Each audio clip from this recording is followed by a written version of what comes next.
All right, we're here with possibly the trainer of the year, Derrick James. He's off to a great start so far. Just coming off a victory Saturday with his great welterweight champion, Errol Spence Jr., posting a 10th round TKO victory over Yordenis Ugas of Cuba before nearly 40,000 at AT&T Stadium outside Dallas. Derrick, you got to feel good about that victory. Your fighter, had some turbulent moments, but did well through them, and then came back and got a convincing victory. Yeah, I'm happy about it. I mean, he was able to execute the strategy and game plan. A little bit. It started off a little bit different, but we picked it up, and then in the 6th round, it was a hiccup. I guess he lost focus, and even the thing about losing focus, he was able to channel back into that in the same round and start back. He got whatever happened, but he was able to get that mouthpiece in and jump back on it. I'm interested in this because this is really where you as a trainer need to shine. So after that 6th round, and what you're talking about is, he got hit hard by a right hand, loses his mouthpiece, and then gets belted by a left-right and goes back to the ropes. Some people were saying that should have been scored a knockdown by the referee, Lawrence Cole. It was not, but clearly Errol Spence was in pretty big trouble at that point. What did you say to him after that round to help him endure and do what he did over the course of the next few rounds? Well, I just made sure he focuses and keeps his defense tight and just, and move or do what he has to do to catch his bearings. Once he catches his bearings, then you can go to that safe space. Wherever the safe space was, it was on the inside. He was able to beat him on the inside, beat to the body. And guys didn't have an inside fight game, so it was like, it wasn't really challenging right there. Did you sense an increased determination after that happened to him? Like when he came back to the corner, what did he say to you? Well, I sensed some increased determination in the 4th round. He said, I got it. I'm telling him what to do. He said, okay, I got it. And after that, everything just changed. I mean, he started getting on the inside or fighting him at the range he wanted us to be at the angle he found that was safe. And he kept he was very focused. And then he lost focus for a moment. And then he just rechanneled back into that. So it was like, just keep reminding them of his focusedness and where to be and where to stand and where to be safe at. Where to get to a point where you're not right in front of, but you're going to get hit. And that's really what made the difference. What was it about his performance on Saturday night that was most impressive to you? Obviously, the uppercut inflicted some key damage, and he did rally impressively. But for you as a trainer, what did you particularly notice that separates him and makes him the champion that he is? His fortitude, the fact that even at the beginning of the fight, it was a little different, little ring rust or whatever you want to call it. He was able to get into it. His ability to take instruction, and implement, and execute, and at the same time, his ability to adjust to whatever Ugas was doing. Because even when he was close, he still was slipping punches, he still was stepping back. So he still was doing the things that made him be great. I mean, a lot of people, some people may say, yeah, whatever, but he fought amazingly on the inside. And I mean, I remember, I don't know who it was like some television analyst was saying he's not a mean, tough fighter, right? And I mean, I think that to see the way he beat him over and over, didn't stop, he throwing hard punches every shot. And like somebody said, there was not a combination of individual shots that he created. So that's the difference. We don't practice combinations. That was him finding a hole and shooting those shots specifically to those particular points. So he was phenomenal. Yeah, and you saw that meanness. You saw a bit of a nasty side to him, as he did come back, like you said. I mean, it was 19 months off out of the ring with everything that he had gone through, including the retina repair. Right. Yeah, I mean, it was. Go ahead. No, I was going to say, go ahead and elaborate. Yeah, well, yeah, it was like, but I don't like to even lean on that because I mean, it was just him finding his rhythm and finding his niche, because you have to think about it. Ugas had a strategy also, and his strategy was to, like, you know, keep Errol off balance and keep the distance, control the distance, to be able to fight him on the outside, I believe. Which, I mean, that's what I expected. But when I told him to shuffle to him, small chopping steps, then it was like Ugas couldn't get away at that point, because the step back that he was taking, it was his safe space, wasn't safe anymore, because when he takes one step, Errol took two steps. So it was right in front of him. So that kind of played the difference at the beginning of the fight. Yeah. And that took and I think that once he realized he couldn't get away, he didn't have nothing else to go to. And that was really the difference. You know, and it's impressive. We shouldn't lose sight of this, because those things that Ugas can do, you know, he employed against the likes of some pretty formidable opponents.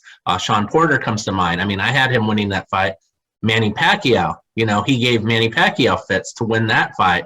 So the fact that Errol was able to deal with that and then win the victory by stoppage does show, you know, just how impressive Errol Spence is. And I thought it was very a very great thing for boxing that after the fight, Errol Spence has said these words that I think everyone has wanted to hear from him, that in no uncertain terms he wants Terence Crawford to be his next opponent. What has moved him to this point? Is it the fact that, I mean, I could look at it cynically, Derrick, and say that it's the fact that he lost the Pacquiao money and now he knows this is his only way to get the big money? Or is it the fact that he looks so sharp and he feels so you know, joyous over that he wants to prove that he is the best welterweight of them all? Well, no, it's not any of those things. It's that he's fulfilling his prophecy. He said 5 years ago, whenever it was, I'm going to clean up my side of the street, and I'm for you. So he wanted to get those 3 titles. So they were WBA champions with PBC, the WBC champions with PBC. Said, I want to get these guys, then I'm going to come with you. So he never lied. And really, what pushes him was that he's the man of his word. Now he wants that thing in particular. I mean, so that's really what it is. It's not about how good he looked or any of those things. It's the fact that he said he wanted something and he's going to go get it. So he scripted this. He had this all scripted perfectly, even though the rest of us were going crazy, pulling our hair out, wanting that fight 2 years ago. But I mean, I think that in a perfect world, we would have gotten what we wanted. But at the same time, when you think about this, the same thing he said 5 years ago about Terence Crawford, the adversity with the accident, the adversity with the tax revenue, never deterred him from his original goal, was to be able to be undisputed welterweight champion of the world and to fight Terence Crawford for that. So if you think about it, I mean, to me, from my perspective, it wouldn't even make sense had he fought him last year, the year before, because if you say, okay, I'm going to fight Terence Crawford and beat him, but I have 2 more belts left to get. No, you want it to be for everything. I mean, if he's that guy, you want him to be for everything. It means to be undisputed means one thing. Unified, he's been unified for the last 2 years. So it's a big deal. So let's not discredit that. But to be undisputed is really the original goal, ultimate goal. So why not make that fight for the undisputed championship opposed to having these other fights? Oh, he has to fight Ugas next or Pacquiao next or. I mean, it didn't make sense. So yeah, this thing made sense. We've actually talked about the fight before, and I know you have high respect for Terence Crawford and his trainer Bomac, Brian McIntyre. Break down that fight real quick. How would you see that playing out? You know what? I can't even imagine, because I think that, I mean, I don't know. I mean, I think that you would. What people would say about the fight is that everything they thought about Errol Spence, they thought he was done. They thought remember I did an interview with you, and after the accident, and nobody believed that he was okay from the accident. Yeah, no, it was okay. And then with the eye situation, so I think that the person that people knew him to be is not that guy anymore. He is this guy in particular, more vicious, He was more. He was every. I mean, just more vicious, more intent on being successful and not being deterred from his goal. And that's what you saw. So I think that it's going to be a pretty good fight because Terence Crawford, I believe, he's going to show up the best version of himself, the very best version of himself. I think that one thing about fighting fighters, right? Good fight, like when he fought Sean Porter, I think that was the best version of himself. So when he has to be better than that guy that fought Sean Porter because that guy that fought Ugas was better than, you know what I mean? So I think that these guys are pushing themselves, they're challenging themselves to be great and challenging themselves to be better. So that's what I believe about the fight. I can't go into detail about what I think because I think that I can't imagine what they're going to try to do because, I mean, I don't know who beats that guy who I saw on Saturday. I've never seen. I hadn't seen anybody in boxing, not really in boxing, throw so many punches, so many hard punches. I mean, break somebody's rib, break somebody's nose, break somebody over the board. I think that people, when knocking out people, you may knock somebody out, but he is breaking them. I mean, who guys may not be able to fight again?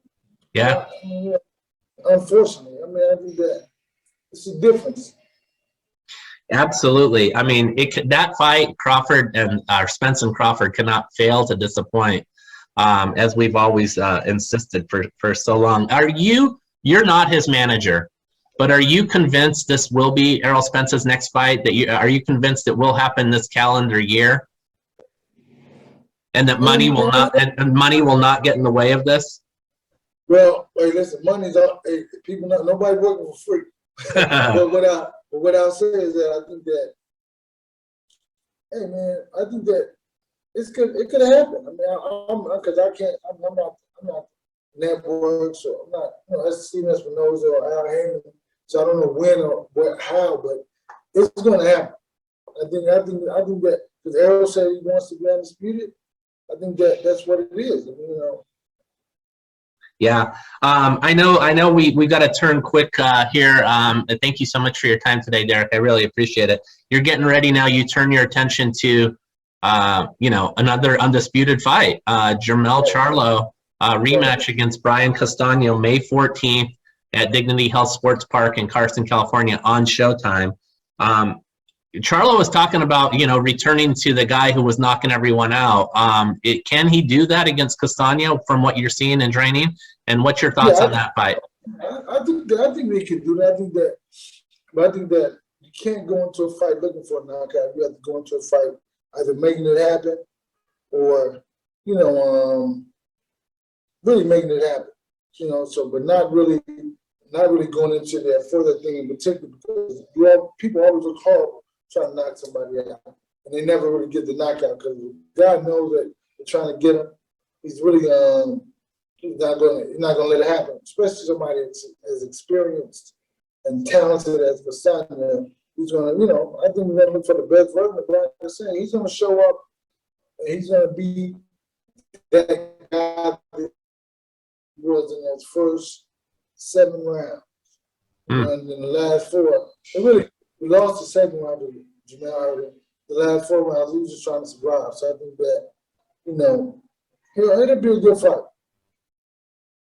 But you like your guy. What is, by the way, what is Jermell going to do? We know that Errol has talked about, going up to 154 in victory. Can you see Jermell staying at 154, or do you think he's going to move up in weight? And who does he have his eyes on? Should he, stand as undisputed champion? I don't know. I think that you fall into the thing where the champion doesn't challenge anybody. The champion gets challenged. So yeah. You can't be the guy who wants that guy, this guy. You have to be prepared for these guys, but these guys want you. But I don't know. I have no idea who Jermell's looking for. We don't want to put, as they say, the horse before the carriage or whatever. Yeah. We just want to focus on Brian Castano first. Then after that, we'll think about everything else next. Great. And last thing, Derrick, obviously we just got done talking about how Errol was so, cognizant to really kind of script his career. And you know, your name has been, I've been at those boxing writers meetings where your name gets mentioned as trainer of the year and then someone else ends up winning the award. Do you feel like now is your time? Do you feel like this is your year, that you have the, you know, the opportunity with all of these big fights that you're involved in to really allow the body of your work to shine on these greatest stages ever and really stamp yourself as the best trainer in the sport? No, I don't really know, man. I think that the other time that possibly I could have won. I mean, if you look at the year that I didn't win until my father won, and that his next fight he loses, and the guy to beat him loses. So like, so I've been only been two trainers, but really no, Tank Davis trainer, Canelo's trainer, to be consistent, right? And this depends upon me having two champions. That's the difference between me and them. Yeah. That my guys are more visible, like unified champs. And they're very consistent also. Three guys in the whole sport of boxing. You know, I mean, that's amazing. But it's like, you know, I mean, I'm not thinking about it like this. I'm not even thinking about that because my job is to make sure my guys keep winning. That's what I have to focus on. I can't focus on the awards. If we focus on the awards, I'll miss some steps. There's no way I'm going to get them anyway. I have to make sure my guys keep winning and keep looking great, doing that in the process. And after that, who knows? We'll see. Great. Well, like we said, you know, you've continually shined for so many years. You shined without a doubt in what you accomplished on Saturday night. You know, you got another big fight coming your way on May 14th. We'll be there watching it as well, Derrick. And thank you so much for your time today. I really appreciate it. Take care of yourself. Thank you very much, man. Have a good day. All right, bud. Take care. Thank you. Thank you, Derrick.